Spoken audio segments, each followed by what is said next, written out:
Hello, welcome to Lemon Studios, where we talk anything and everything entertainment. I'm, of course, the Lemon himself, Zeke Lemon, and this is my review for Red One. But before we get into that, let's get the house clean out of the way, shall we? I'm Jaleel. Like, comment below, let me know your thoughts on Red One, and of course, hit that subscribe button as it helps me grow into my YouTube career.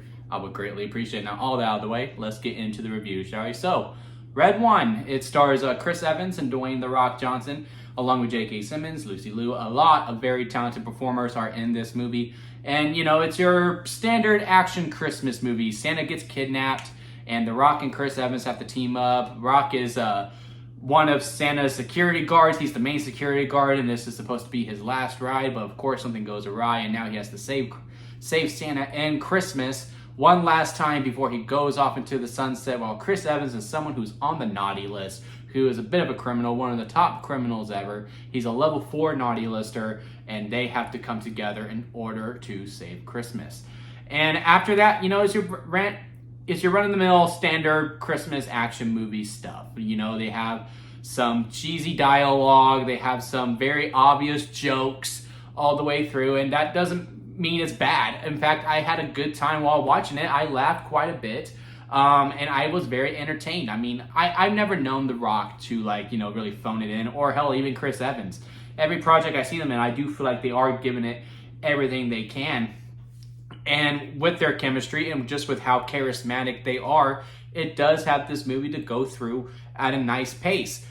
My main issue with it, and I'm going to go more into other issues that I have with, but the main takeaway that I took when I came out of this movie is that this just wasn't a theater movie. I do think, one, maybe this movie just came out a little too early. And that is that, look, I'm someone who doesn't really celebrate Christmas at all until I get past Thanksgiving. I'm one of the people that's like, well, you know, let's slow down. Mariah Carey, hold on. Let's get through Thanksgiving. I like to eat. I love my food. And once we get past Thanksgiving and we talk about what we're thankful for, then yeah, let's spread the Christmas cheer. I'm all for it. And with this coming out before Thanksgiving, I just wasn't fully, and you know, this is completely on me. This is not on the movie's fault whatsoever. I just wasn't fully able to get into the Christmas spirit. I do think if this was to come out in December, I still don't think I would have fully gotten to that within being in a theater.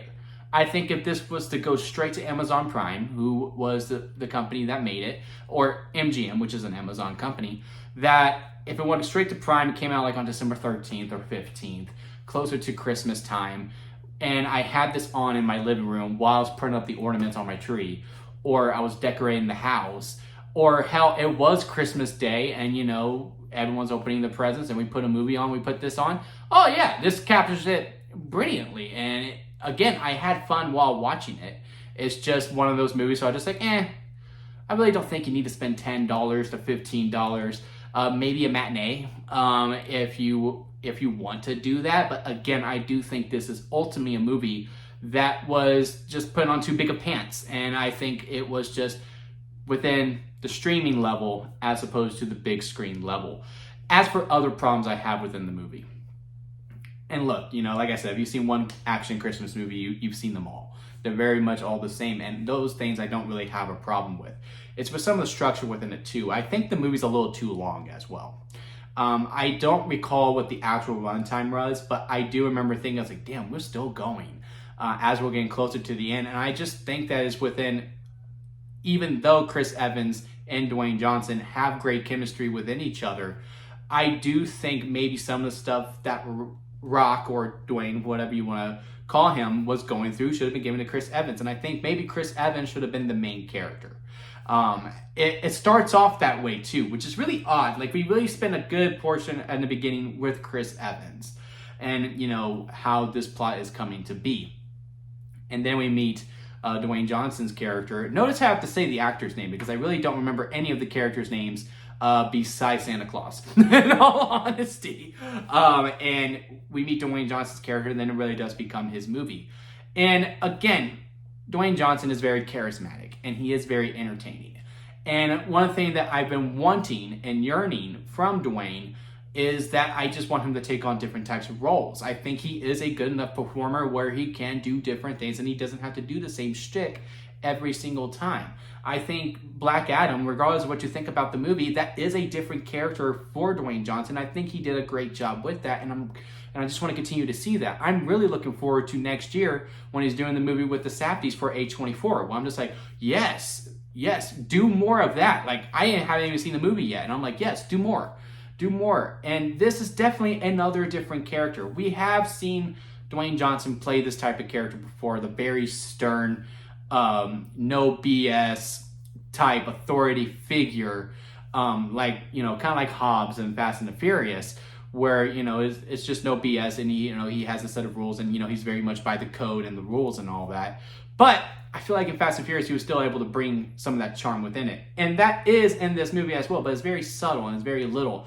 In this one, as compared to other films that he has, he is very much straight-faced the whole entire time. And, I get it, because that's the character, right? He's lost the Christmas spirit, which is why he is going on this one last ride, because he just doesn't have it. He doesn't have it anymore. He doesn't see it anymore. So he doesn't think he's the guy to do the job with Santa Claus anymore, because how can you help deliver Christmas cheer when you don't have it?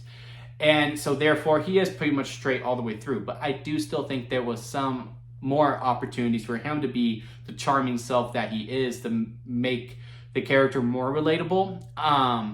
So there was an issue with that too. And with Chris Evans, he's our eyes, right? He is the normal person who realizes, all these mythical creatures are very real. You see more than just Santa Claus. And he is like, oh my God. And he always goes up to 10. In fact, he's always at 10. And I just feel like in some areas he could have been 7. He could have been 6. I feel like after the 5th mythical creature that he saw, I don't think he's like, oh my God, this thing's real too. I just feel like he would be like, huh, of course. Or, still like, out of this world, but much more subtle. While he was always at 100. And so some of that was some of the side characters too. There's a scene on the beach where we'll call it possession scene. And it's just so unbelievable. And I know what kind of movie we're in, right? And it just really turned me off. Where, it just really felt like this person who's playing the possession is so over the top that it makes Chris Evans' character looks a little shy. And it's just within those types of things, I'm just like, man, we could have peeled back a little bit. Not everything has to go full on 100% over the topness. There is another scene when, we do meet Krampus. That's in the trailer, so I'm not spoiling anything. We're going to meet Krampus when everything is really at over 100%, and it felt right. The scene on the beach, it did not. And I can't really go more into that unless I go into spoilers, but it's just those type of things where, the structure of it, where some places, you did need to go 100. Some places you need to go a little bit lower. And I just feel like within the direction and within the editing, they just really felt like, no, everything has to be over the top all the way through 100% consistency. And that just wasn't the case. It's a ride. You can't just keep going up and up and up and up and up and up, because at some point you have to come down. And at some point it just became a little bit of noise. But with that being said, regardless, I didn't have the Christmas cheer, which again, I think is more on me than it is the movie. It is full of those Christmas elements. If you love Christmas, I cannot see how you don't at least come out of this movie enjoying it, right? If you are a Grinch, you're going to hate this movie, and you're probably never going to see it anyway.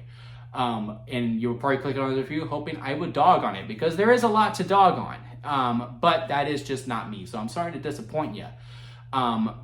But overall, the main takeaway from this movie is what I said at the beginning, is that this just wasn't a theater movie.